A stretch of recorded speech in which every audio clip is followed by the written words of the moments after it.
इसे पूरा पढ़िए, दिमाग खुल जाएगा। एक दिन सुबह सुबह दरवाजे की घंटी बजी। दरवाज़ा खोला तो देखा एक आकर्षक कद काठी का व्यक्ति चेहरे पे प्यारी सी मुस्कान लिए खड़ा है। मैंने कहा, जी कहिए।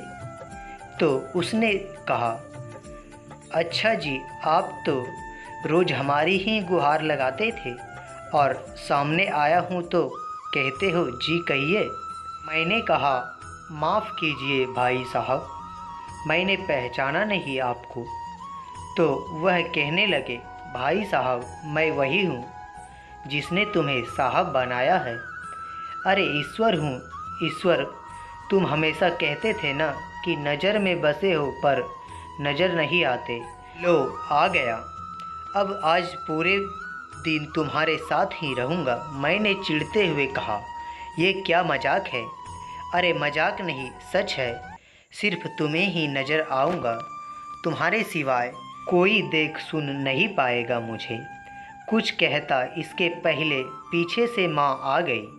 अकेला खड़ा खड़ा क्या कर रहा है? यहाँ चाय तैयार है, चल अंदर आ जा। अब उनकी बातों पे थोड़ा बहुत यकीन होने लगा था और मन में थोड़ा सा डर भी था।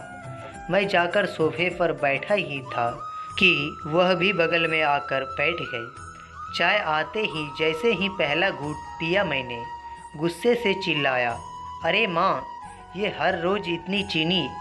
इतना कहते ही ध्यान आ गया कि अगर ये सचमुच में ईश्वर है तो इन्हें कतई पसंद नहीं आएगा कि कोई अपनी माँ पर गुस्सा करे। अपने मन को शांत किया और समझा भी दिया कि भाई, तुम किसी की नज़र में हो आज, ज़रा ध्यान से। बस फिर मैं जहाँ जहाँ, वह भी मेरे पीछे पीछे पूरे घर में। थोड़ी देर बाद नहाने के लिए जैसे ही मैं बाथरूम की तरफ चला तो उन्होंने भी कदम बढ़ा दिए। मैंने कहा, प्रभु यहाँ तो बख्श दो। खैर नहा कर तैयार होकर मैं पूजा घर में गया। यकीनन पहली बार तन्मयता से प्रभु वंदना किया, क्योंकि आज अपनी ईमानदारी जो साबित करनी थी। फिर ऑफिस के लिए निकला।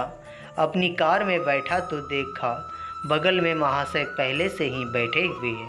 सफ़र शुरू हुआ तभी एक फ़ोन आया और फ़ोन उठाने ही वाला था कि ध्यान आया तुम किसी की नज़र में हो। कार को साइड में रोका, फ़ोन पर बात की और बात करते करते कहने ही वाला था कि इस काम के ऊपर से पैसे लगेंगे, पर यह तो गलत था। पाप था तो प्रभु के सामने कैसे कहता। तो एक ही मुंह से निकल गया, आप आ जाइए, आपका काम हो जाएगा आज। फिर उस दिन ऑफिस में ना स्टाफ पर गुस्सा किया, ना किसी कर्मचारी से बहस की। 25-50 गलतियां तो रोज़ अनावश्यक निकल ही जाती थी मुंह से, पर आज सारी गलतियां कोई बात नहीं, इट्स ओके में तब्दील हो गई। वह पहला दिन था जब क्रोध, घमंड, किसी की बुराई, लालच, अपशब्द, बेईमानी, झूठ, ये सब मेरी दिनचर्या का हिस्सा नहीं बने।